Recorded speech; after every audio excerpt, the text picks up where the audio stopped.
ফলে 1 লাখ নিযুক্তি কেতিয়াৰ ভিতৰত চৰকাৰে দিব এই প্ৰশ্নৰ উত্তৰ বিচাৰি মঙ্গলবাৰে অসম বিধানসভাৰ মজিয়াত উত্তাল পৰিৱেশৰ সূচনা কৰিলে বিৰোধী পক্ষই শাসকীয় পক্ষই বাধা প্ৰদান কৰাত সদন কিছু সময়ৰ বাবে অচল হৈ পৰে চৰকাৰৰ প্ৰতিশ্ৰুতি 1 লাখ নিযুক্তি পিছে 1 লাখ নিযুক্তি কেতিয়া বিধানসভাত প্ৰশ্ন বিৰোধী সিধা সিধি যে 22-23 হ'ব 21-22 কৰিব পাৰিলো অসম বিধানসভাৰ মঙ্গলবাৰৰ প্ৰশ্নকালীন ঘণ্টাৰ প্ৰথমটো মৌখিক প্ৰশ্নই আছিল 1 লাখ নিযুক্তিক লৈ মন্ত্ৰী মহোদয়ৰ পৰা এটা উত্তৰ বিচাৰিছোঁ অসমৰ সমগ্ৰ নিবনুৱা যুৱক যুৱতীৰ হকে যে 1 লাখ নিযুক্তি আমিও গুণি গুণি ল'বলৈ প্ৰস্তুত আছোঁ আৰু ইয়াৰ পৰা বঢ়াবলৈ কিবা প্ৰস্তুতি বা পৰিকল্পনা কৰিছে নেকি মন্ত্ৰী মহোদয় আৰু এই চাকৰি 1 লাখ চাকৰি যে কমিটেড চাকৰি এইখিনি কেতিয়ালৈ সম্পূৰ্ণ হ'ব নিযুক্তি প্ৰক্ৰিয়া এইখিনি কথা বিতংভাৱে জনাব লাগে এলডিএফৰ বিধায়ক আশৰাফুল হুছেইনৰ পৰিপূৰক প্ৰশ্নৰ উত্তৰত বিত্তমন্ত্ৰী অজন্তা নেওগে ক'লে আমাৰ কমিটমেণ্ট আছে যেহেতু মুখ্যমন্ত্ৰী ডাঙৰীয়া হাউচত কৈছে ময়ো পুনৰবাৰ কৈছোঁ যে বিভাগে বিভাগে ইতিমধ্যে গোটেই প্ৰক্ৰিয়া যুদ্ধ গতিত চলি আছে আৰু আমি অতি সোনকালে যিমান পাৰোঁ অতি সোনকালে এই আমাৰ যিটো আমাৰ কমিটমেণ্ট আছিল সেই কমিটমেণ্ট ফুলফিল কৰিবৰ কাৰণে আমি চেষ্টা কৰিম কিন্তু মন্ত্ৰীৰ উত্তৰত সন্তুষ্ট নহল এলডিএফৰ জ্যেষ্ঠ বিধায়ক ডক্টৰ হাফিজ ৰফিকুল ইছলাম বিধায়ক ৰফিকুলৰ দাবী চিধা চিধিকৈ কওক কেতিয়াৰ ভিতৰত দিব 1 লাখ নিযুক্তি আলটিমেটলি এটা বছৰ আমি পাৰ কৰিলো এই 5 বছৰ কাৰ্যকাল চৰকাৰে পালে এবছৰ খাই দিলে 4 বছৰতে কাম কৰিব লাগিব সব মন্ত্ৰী মহোদয়ে জবাব দিব কিয় হইতো হৈছে পিছুৱাই গৈ গৈ কাম আৰম্ভ ৰাজ্য কৰি থাকিলে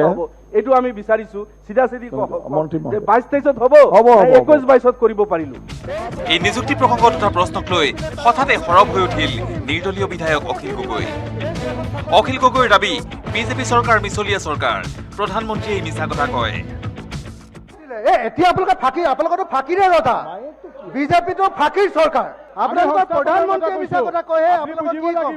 মুখ্যমন্ত্ৰীৰ কথা বাদ দিলো আপোনালোকৰ প্ৰধানমন্ত্ৰীয়ে মিছা কথা কয় আপোনালোকে 23 লাখ চাকৰি দিম বুলি কৈছিলে 23 লাখ চাকৰিটো ক'ত অখিল গগৈৰ এই দাবীত বিজেপিৰ বিধায়ক দিগন্ত কলিতা আৰু কৌশিক ৰয়ে উভতি ধৰিলে অখিল গগৈ 2016 চনৰ আপোনালোকৰ প্ৰতিশ্ৰুতি আছিল 23 লাখ চাকৰি দিছিলে নে নাই বিজেপি মিছলীয়া চৰকাৰ বিজেপি হল মিছলীয়া চৰকাৰ খতম আৰে এনেকুৱা কাজিয়া কৰিবলৈ নহয় এইটো মিছলীয়া চৰকাৰ প্ৰধানমন্ত্ৰী মিছলীয়া মুখ্যমন্ত্ৰী মিছলীয়া চলি আছে এই হুলস্থুলীয়া পৰিৱেশত বিধায়ক সিদ্ধাৰ্থ ভট্টাচাৰ্যই সদনৰ মৰ্যাদা ৰাখি সদনৰ ৰেকৰ্ডিঙৰ পৰা প্ৰধানমন্ত্ৰীৰ নাম প্ৰত্যাহাৰ কৰিবলৈ অধ্যক্ষক দাবী জনালে ইয়াৰ আমাৰ যিখন বিধানিক সদন তাৰ মৰ্যাদা লাঘৱ কৰা হৈছে কিয়নো আপোনালোকৰ প্ৰধানমন্ত্ৰী নহয় প্ৰধানমন্ত্ৰী গোটেই দেশৰ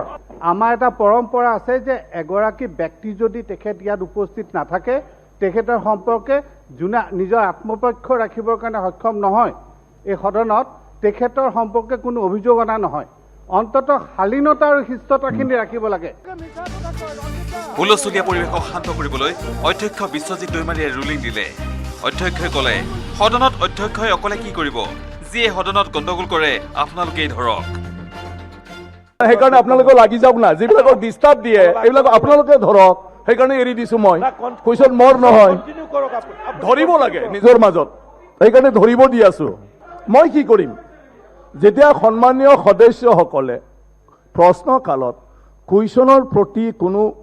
মানে কিবা নাই গুৰুত্ব নাই যিবিলাকৰ পিছফালে প্ৰশ্ন আছে এও চাইলেণ্টলি বহি থাকে আহক নাহক মোৰ ক'বলগীয়া কি আছে এটা প্ৰশ্নত কাজিয়া কৰি 1 ঘণ্টা যাব পাৰে কথাটো হ'ল সকলোৰে দায়িত্ব আছে মই অকলে কি কৰিম আপোনালোকে বহুত বেছি আছে গতিকে মইতো অলপ বাচাই চলিব লাগিব নিজকো এতিয়া মই বচাই চলোৱাত আছো মই নিজক কাজিয়াৰ মাজত মই অকলে সোমাব নোৱাৰো